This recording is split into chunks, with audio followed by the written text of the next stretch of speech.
Alô você! Seja muito bem-vindo ao canal Famosolândia. Aqui você confere as notícias mais recentes da vida dos famosos.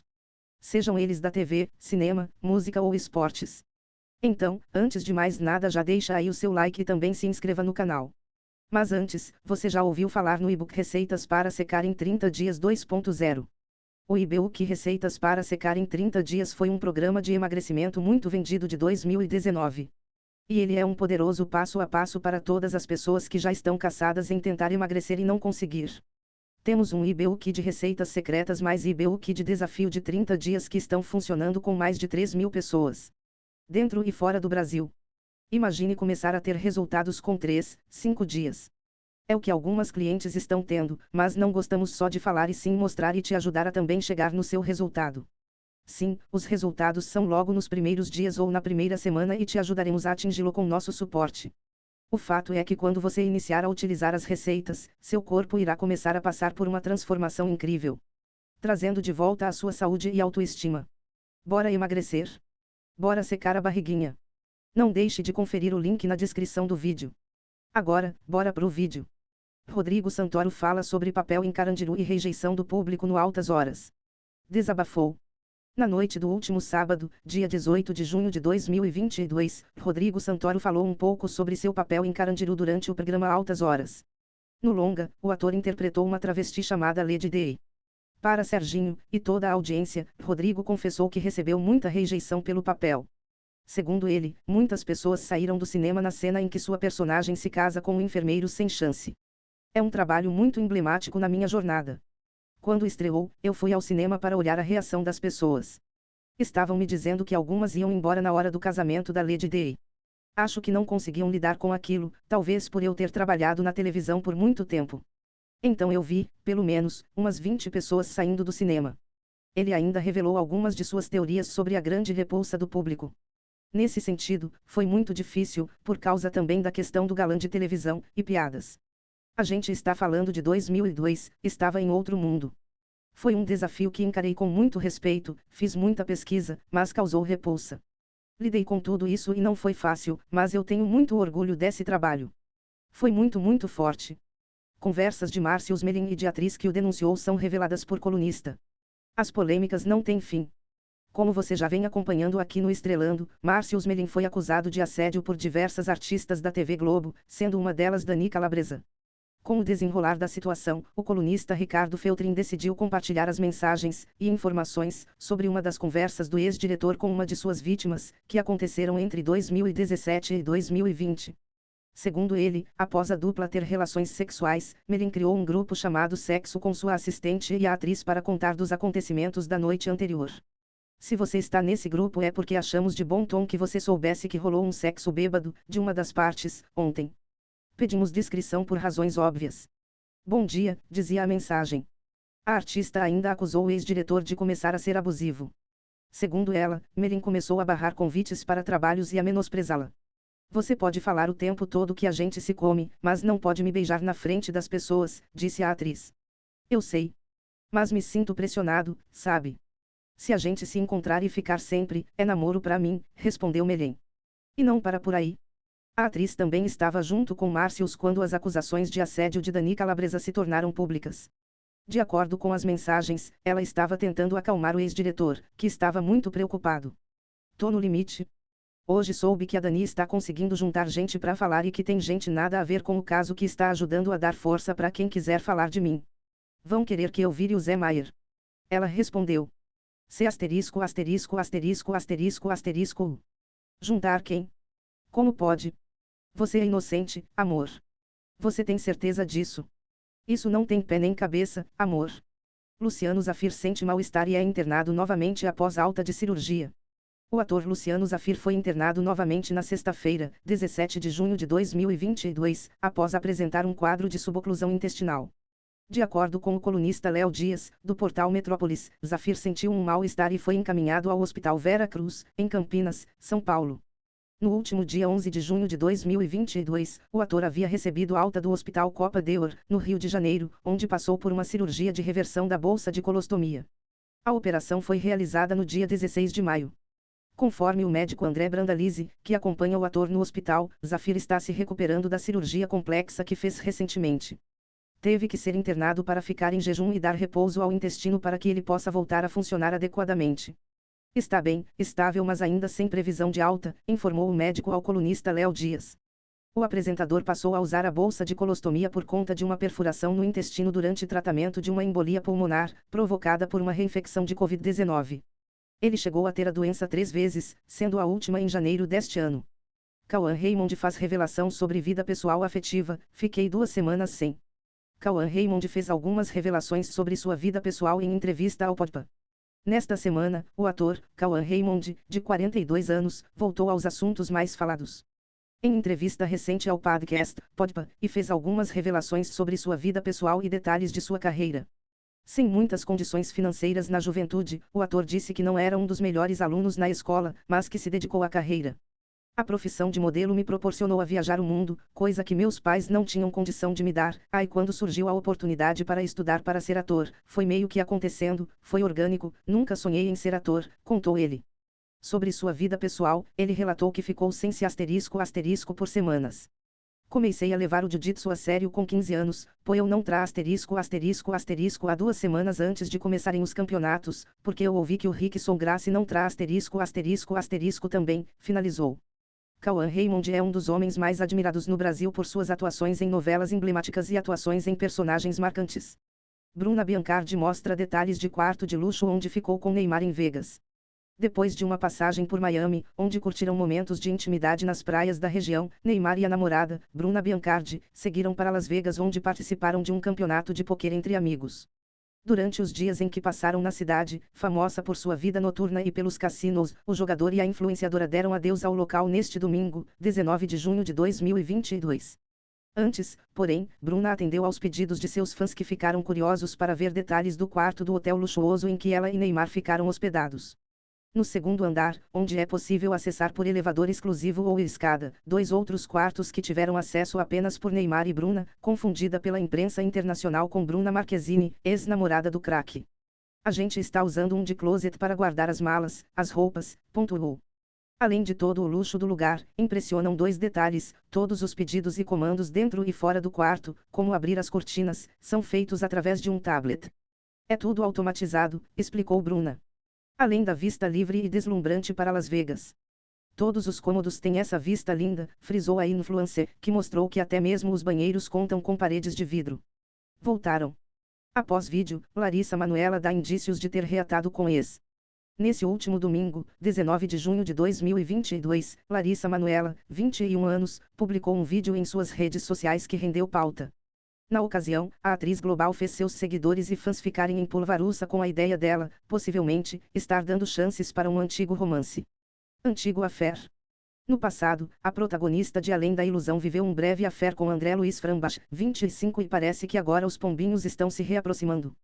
Na época, apesar de haver muita torcida, o relacionamento dos dois acabou não engatando e o artista chegou a anunciar um namoro com Duda Reis, com quem até assumiu algo mais sério, mas também não decolou.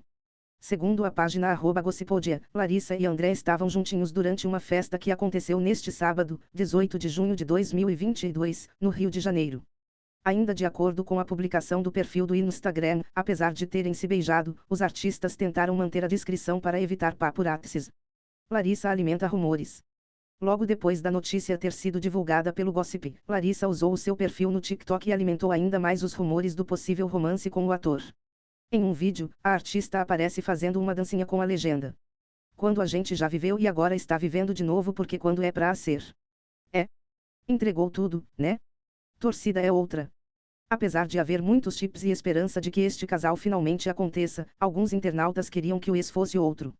"J.A. Fiquei que ia ser o João Gui", lamentou logo a princípio uma seguidora, expressando o quanto queria que a atriz principal da atual novela das 18 horas voltasse com o filho do cantor Leonardo.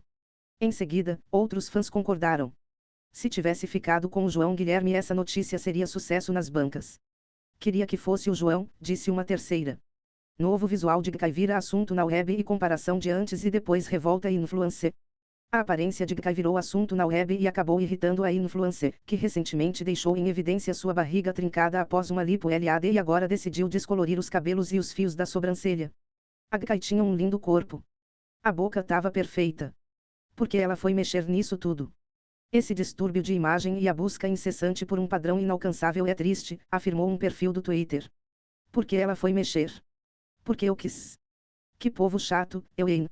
Me deixa gente. Se eu quiser vir um e. O que importa é que eu gosto, rebateu a influenciadora. Deixa eu ser feia em paz, pediu a artista, que revelou que pretende investir cerca de 8 milhões de reais na próxima edição de sua festa, a Farofa da Gai. Depois, ao ver uma foto sua tirada por um paparazzi, a influenciadora riu da própria aparência.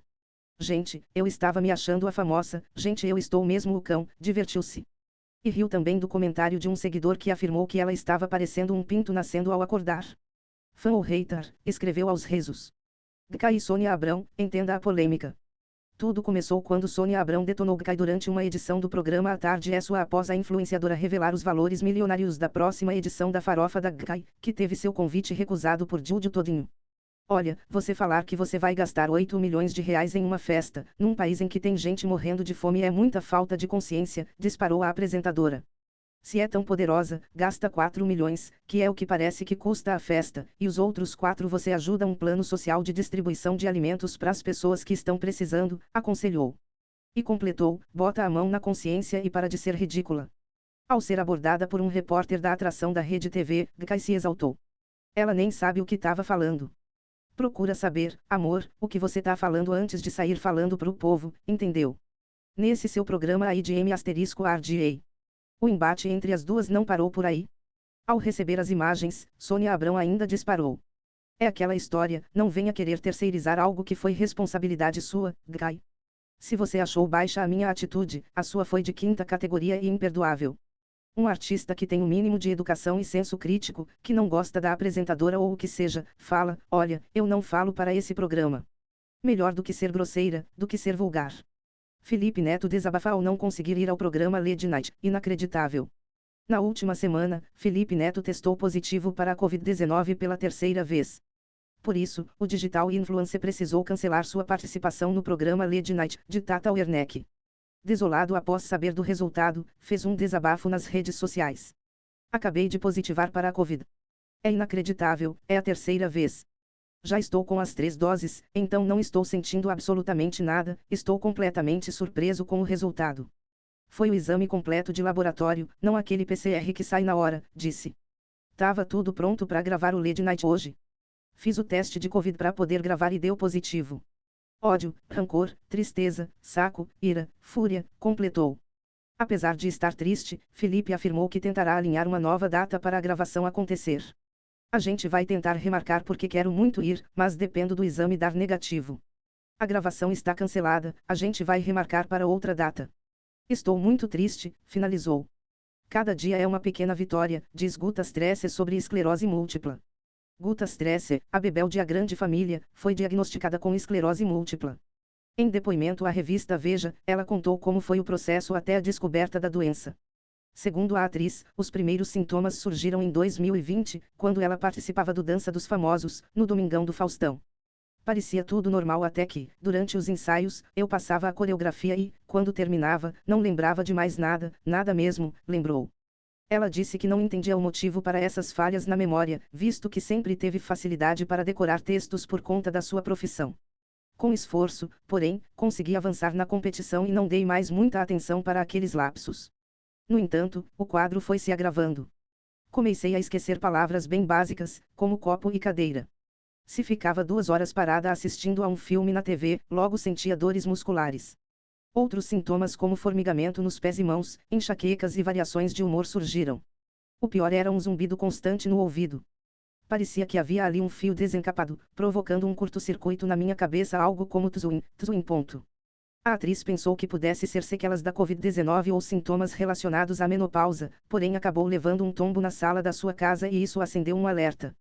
Resolvi procurar um otorrinolaringologista, achando que o problema poderia se resumir a uma questão de equilíbrio.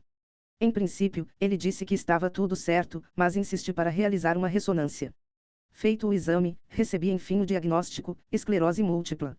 Perdi o chão na mesma hora. Nem sabia direito o que era aquilo, só que afetava o cérebro, e só isso me soou aterrorizante, completou. Guta ficou com medo de ficar incapacitada. Mas, com a ajuda do neurologista, entendi que diagnóstico não é sentença e que, apesar da doença não ter cura, ela tem, sim, tratamento. O primeiro passo foi tomar um remédio caríssimo, que só consigo obter graças ao Sistema Único de Saúde, ao qual sou, aliás, bastante grata. Além da medicação, ela passou a praticar yoga, melhorou a alimentação e faz exercícios para o cérebro, que vão desde leitura a palavras cruzadas. Mais recentemente, incluí no tratamento óleo de CBD, um derivado de maconha que é felizmente legalizado e tem se revelado promissor. Depois do diagnóstico, Ré faz a ressonância magnética e os resultados foram muito bons, indicando um quadro estável. Recentemente, ela participou de um dos episódios da série How to Be a Carioca, que estreia no Star Mais em 2023, e fez uma montagem da peça O Casamento, de Nelson Rodrigues. Sendo atriz desde os 13 anos, Guta contou que vai seguir trabalhando e sabe que precisará conviver com a esclerose múltipla. Dor de Beth Goulart se torna livro sobre afeto e arte em família. É a própria Beth Goulart que vem atender a porta e com delicadeza pede para a repórter se acomodar no apartamento que era de seus pais, os atores Nicete Bruno e Paulo Goulart, no bairro de Higienópolis, em São Paulo.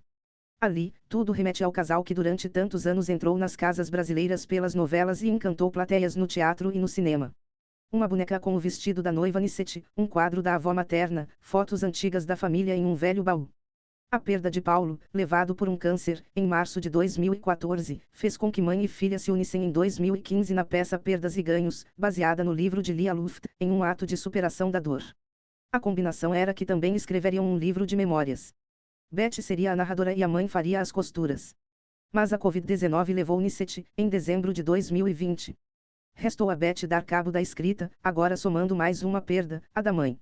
Viver é uma arte, transformando a dor em palavras, letramento, a ser lançado no dia 28, é o primeiro livro da atriz, dramaturga e diretora. Duas gerações diferentes, que se uniram para contar a mesma história.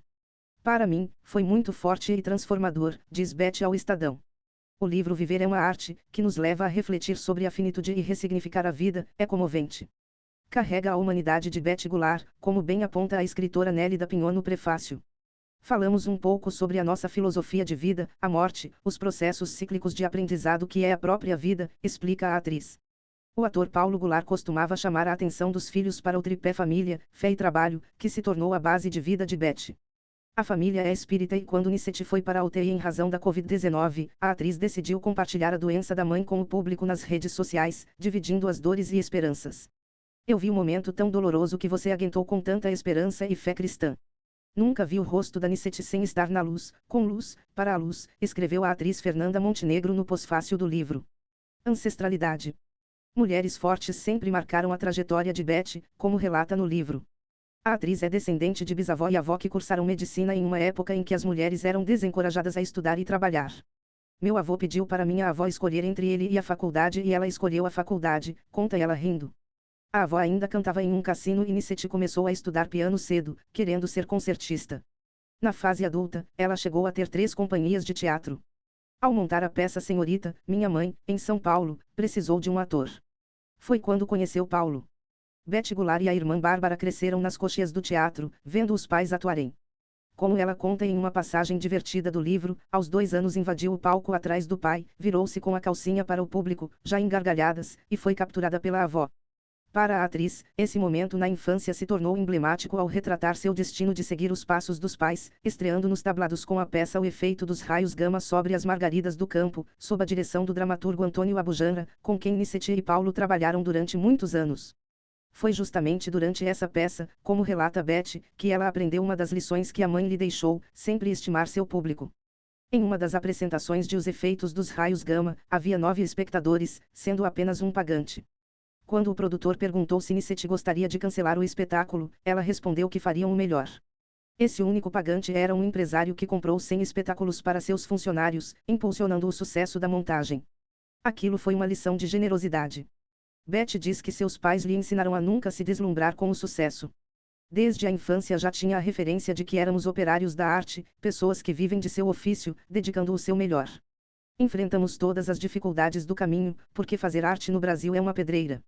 Em suas reflexões, a atriz conclui que foram os personagens que lhe trouxeram ensinamentos. E cita a peça A Simplesmente Eu, Clarice Lispector, em que ganhou o prêmio Shell ao interpretar a escritora. A Clarice fala muito da força do amor, do processo da salvação. Nós precisamos nesse momento nos salvar pelo amor. É a energia vital, afirma. Clarice estabeleceu para Betty a ponte para a literatura. Entre seus novos projetos está uma peça com a obra da escritora Cora Coralina. Fui aprendendo como a literatura nos ajuda a sermos melhores, a ampliar o olhar. Porque a gente vive mesmo é para ser uma pessoa melhor. Muito bem, galera, e chegamos ao fim das notícias da Famosólândia por hoje. Muito obrigado e até o próximo vídeo.